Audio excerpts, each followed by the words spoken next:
Avui parlo breument de dos conceptes. Un dels que fa més por i un dels que no li tinc gens de por. Un que no el tinc gens de por i el tinc, i us ho dic d'acord, és amic íntim, és la mort.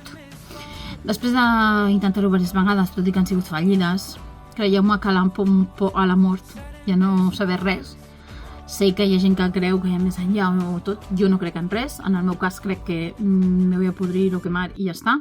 Per tant, per mi la mort em suposa, a part de deixar de patir, deixar de dir, o sigui, hauré d'estar una vida tot així gestionant amb aquests alt i baixos i tot, que em suposa molt cansament mental. Per tant, la mort no la tinc gens de por.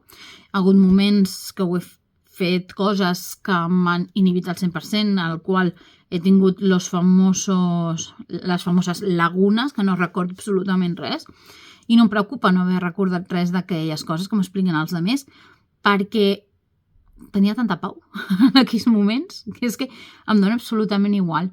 A més, la mort forma part de la vida, és a dir, valorem la vida gràcies a la mort, o sigui que no hauríem de tenir-li por, simplement l'hauríem d'estar agraïts de que tot el que conec de vida, tot el meu entorn, tot el suport que estic rebent, les coses bones que m'ha portat la vida, les valoro gràcies a ella, a la mort. Per tant, no li tinc gens de por a la mort.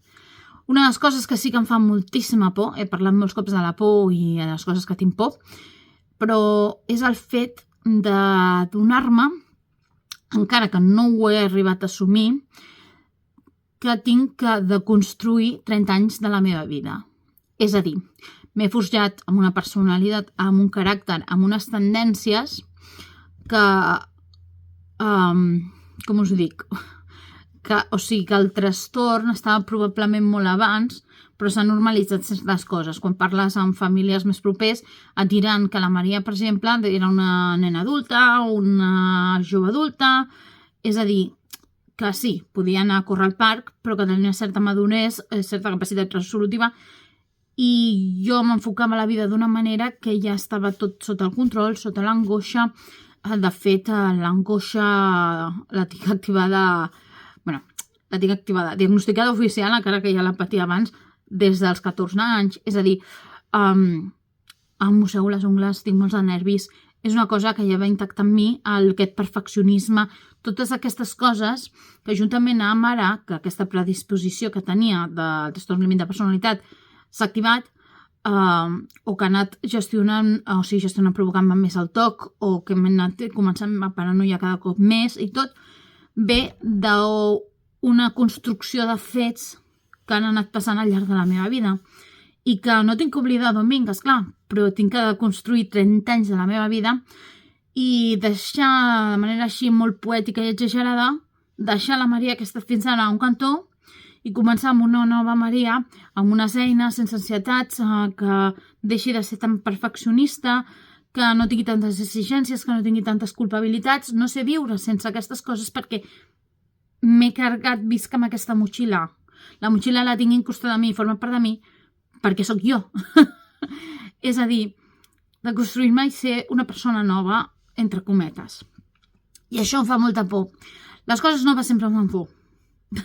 Una feina nova, quan comencem un col·legi nou, el primer dia d'universitat, quan coneixem a una persona, les primeres cites, és igual, les novetats solen fer por i solen crear cert nerviosisme.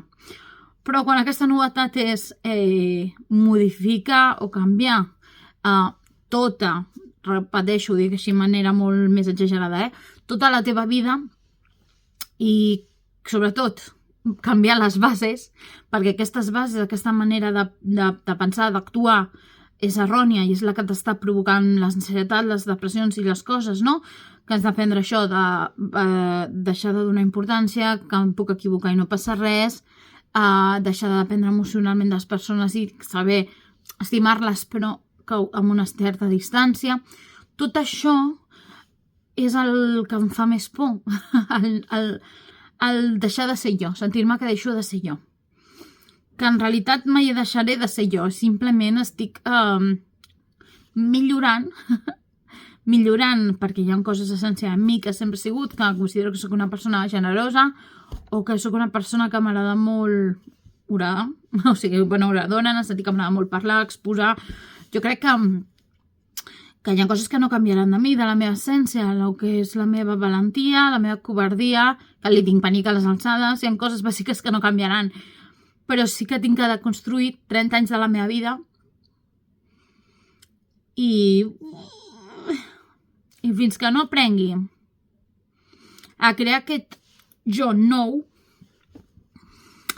és un procés molt dur, molt llarg, i és també part del que estic fent, no? Quan agafo aquestes eines i em prenc les coses com puc d'una altra manera, o freno en coses que tota la vida potser m'havien molestat, no havia frenat, no les havia gestionat, estic canviant-me a mi, estic canviant les meves bases, la meva manera d'actuar. Sí que no canviaran els meus pensaments i ideologies, això està clar, però no ho sé. És com no sé jo. Potser físicament s'entén més com quan vaig explicar que portava tant de temps amb pijames, xandals i anant còmode, tantíssim temps, anys pràcticament, que m'arreglava un cop a l'any, gràcies a aquells sopars que tenia quan vam fer l'escapada i tot el rotllo, que me ficava el vestit. Jo no soc de maquillar-me, gent que em coneix, però bueno, una mica de rímel i un toc al llavi, a posar-me d'aquest collar, doncs, potser una polsareta i les arracades, ja està. Això per mi, en concepte d'arreglar-me i ficar-me un vestit, amb unes sandàlies, prou. Em va suposar sentir-me que no era jo. És a dir, aquí hi havia una dissociació amb la meva imatge, no? Però, clar, això em passa una mica també amb els canvis interiors, per entendre'ns, Per això estic ficant aquest exemple de dir, és que no sóc jo.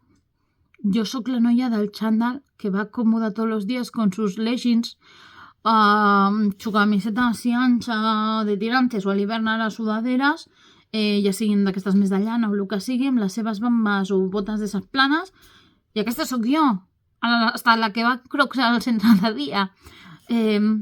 No sóc això que estic veient, i és com necessito treure en pitallavis, tirar les arracades a les escombraries, treure-ho tot, despentinar-me, i el vestit cremar-lo, perquè no sóc jo i no em sento còmoda i em provoca molta ansietat, molta angoixa aquest canvi, el fet d'arreglar-me.